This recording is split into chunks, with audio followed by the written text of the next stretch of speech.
5, 4, 3, 2, 1.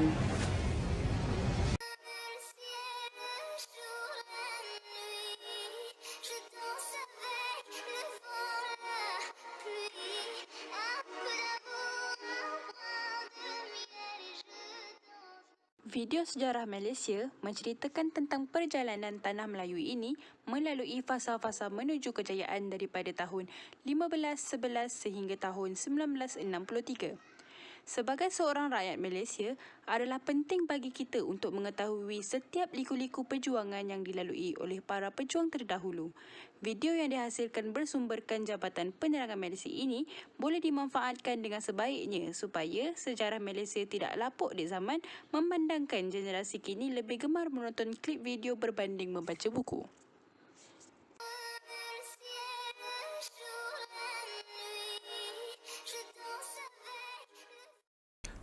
Sejarah Malaysia. Sejarah Malaysia bermula sekitar tahun 1400 Masihi, iaitu pada zaman Kesultanan Melayu Melaka. Wilayahnya meliputi sebahagian besar semenanjung dan pantai timur Sumatera. Muncul sebagai pusat perdana utama bagi perdagangan rempah di Asia Tenggara kerana kedudukannya yang strategik. Agama utama yang diuniti ialah agama Islam kerana rajanya sendiri telah memeluk agama tersebut. Era penjajahan di Tanah Melayu. Pada tahun 1511, Tanah Melayu telah ditawan oleh Portugis. Selepas itu, pada tahun 1641, Tanah Melayu telah ditawan oleh Belanda. Dan akhirnya pada tahun 1824, Tanah Melayu ditawan oleh British melalui perjanjian Inggeris-Belanda. Selepas itu, urusan pentadbiran Tanah Melayu telah dicampur tangan oleh British dan menimbulkan rasa tidak puas hati dalam kalangan penduduk. Dan berlakunya kebangkitan oleh beberapa individu untuk menentang penjajah. Pada era 1920-an dan 1930-an, ramai penduduk Tanah Melayu mendapat pendidikan sama ada dari Timur Tengah ataupun pendidikan tempatan. Dan setelah itu munculnya golongan berpendidikan yang memperjuangkan semangat nasionalisme, menggunakan media cetak untuk menjamarkan ideologi mereka. Dan kemudian munculnya Kesatuan Melayu Singapura KMS dan Kesatuan Melayu Muda KMM yang bermatlamat mengusir penjajah dan membentuk kerajaan sendiri.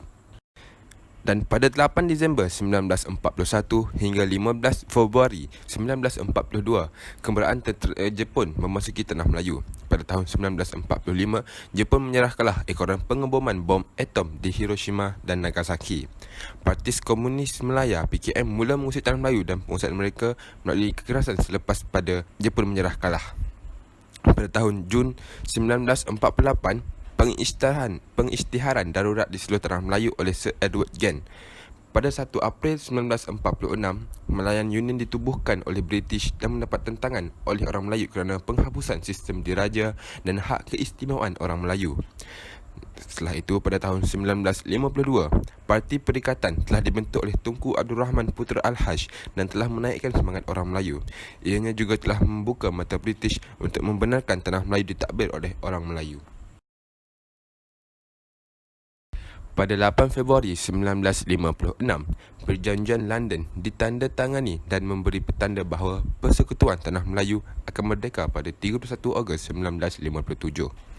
Pada 27 Mei 1961, cadangan pergabungan 5 buah jajahan iaitu Persekutuan Tanah Melayu, Singapura, Sabah, Sarawak dan Brunei telah dilakukan untuk membentuk sebuah negara yang baru. Malaysia telah dibentuk pada 16 September 1963 iaitu pergabungan di antara Persekutuan Tanah Melayu, Singapura, Sabah dan Sarawak. Pada tahun 1965, Singapura telah terkeluar dari Malaysia. Kesimpulannya, Tanah Melayu telah dijajah selama hampir 446 tahun.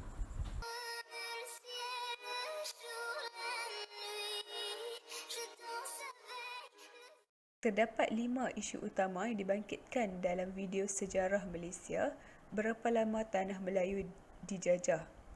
Isu yang pertama adalah sejarah Kesultanan Melayu Melaka, di mana Melaka gemilang kerana pemimpin yang berwibawa, sistem pentadbiran dan pemerintahan yang cekap. Melaka juga muncul sebagai pusat perdagangan utama selain Islam menjadi agama utama kerana Sultan Melaka telah memeluk agama tersebut pada ketika. Isu kedua yang dibangkitkan dalam video tersebut adalah berkaitan dengan penjajahan di Tanah Melayu, di mana Melaka jatuh ke tangan Portugis pada tahun 1511.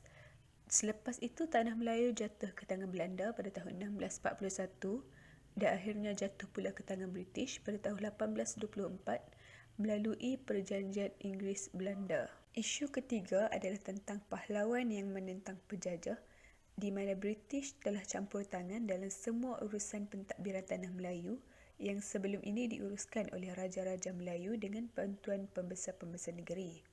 Campur tangan British ini telah menimbulkan rasa tidak puas hati dalam kalangan penduduk tempatan dan pahlawan tersebut adalah Dul Said, Tok Janggut Datuk Bahaman, Rentap Datuk Maharaja Lela, Rosli Dobi dan beberapa tokoh yang lain. Seterusnya, isu keempat adalah tentang punca-punca yang membangkitkan semangat nasionalisme, iaitu kesedaran politik serta muncul golongan berpendidikan yang menggunakan media cetak seperti akhbar, majalah, cerpen dan novel untuk menyebarkan ideologi masing-masing. Dan pembentukan persatuan seperti Kesatuan Melayu Singapura KMS dan Kesatuan Melayu Muda KMM dan yang bermatlamat mengusir penjajah dan membentuk kerajaan sendiri.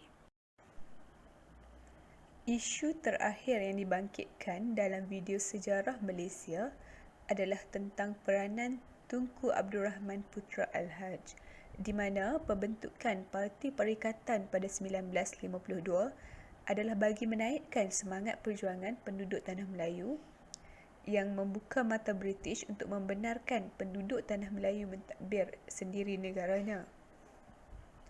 Perjanjian London memberi petanda bahawa Persekutuan Tanah Melayu akan merdeka pada 31 Ogos 1957 dan Tunku Abdul Rahman Putra Al-Haj telah membuat pengisytiharan kemerdekaan pada 20 Februari 1956. Dengan itu, hasrat untuk membentuk sebuah negara yang dinamakan Malaysia tercapai pada 16 September 1963.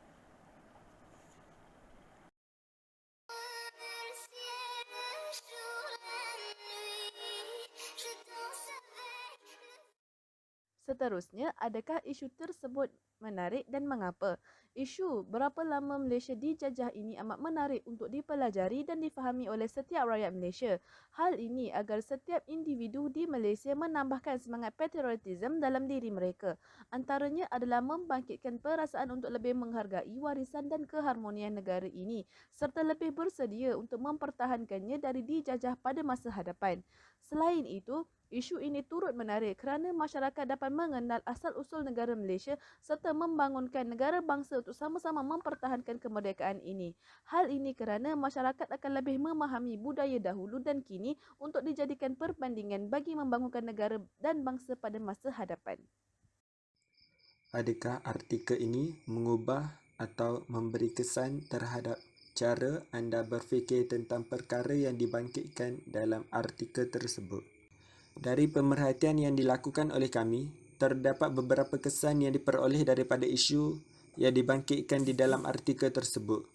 Antaranya ialah penyatuan bangsa dan kaum dapat membebaskan negara daripada dibelenggu penjajah. Semangat dan pemikiran nasionalisme mampu memupuk perpaduan dan semangat cinta kepada negara, iaitu Tanah Melayu. Dan ekonomi dapat ditingkatkan tanpa ada sebarang diskriminasi kerja antara kaum. Pemikiran ke arah nasionalisme. Nasionalisme merupakan semangat yang penting bagi sesebuah negara. Nasionalisme juga berkait dengan identiti sesebuah bangsa dan hubungannya dengan negara. Oleh hal yang demikian, tidak peliklah jika penyatuan bangsa dan kaum ini mampu mengusir segala jenis bentuk jajahan terhadap sesebuah negara. Ini kerana penyatuan sesebuah kaum dan bangsa itu menjurus mereka untuk mempunyai matlamat yang sama, iaitu mempunyai hidup yang aman dan damai tanpa sebarang penindasan di tanah air sendiri.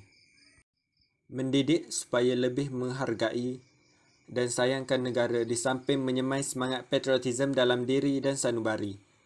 Pada zaman silam, patriotisme dimanifestasikan menerusi keberanian memerangi musuh, menumpaskan penjajah atau memperjuangkan kemerdekaan negara.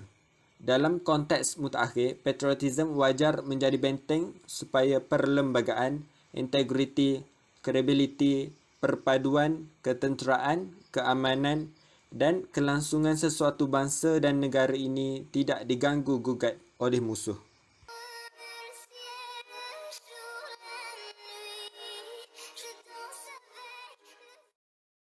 Kelebihan yang terdapat dalam artikel ini ialah dapat memberi maklumat yang ringkas dan padat. Penyampai hanya menjelaskan perkara penting sahaja untuk menjadikan video artikel tersebut lebih menarik dan syarat dengan informasi. Yang kedua, penyampaian yang jelas bersama video peristiwa yang menarik. Sebagai contoh, video artikel ini memaparkan kejadian pada tahun 1400 Masihi dengan gambar lakaran yang berwarna dan dapat memberi gambaran kepada penonton. Seterusnya, menjelaskan setiap peristiwa beserta tahun dan nama pejuang yang terlibat dengan tepat. Misalnya, ketika tahun 1824, beberapa individu bangkit dalam menentang penjajah seperti Dol Said, Tun Janggut, Datuk Bahaman dan ramai lagi yang dinyatakan oleh penyampai. Kekurangan yang terdapat dalam video artikel tersebut ialah tidak menyatakan rujukan maklumat, sama ada dalam klip ataupun description video tersebut yang mungkin menyebabkan penonton tidak yakin dengan fakta yang diberi.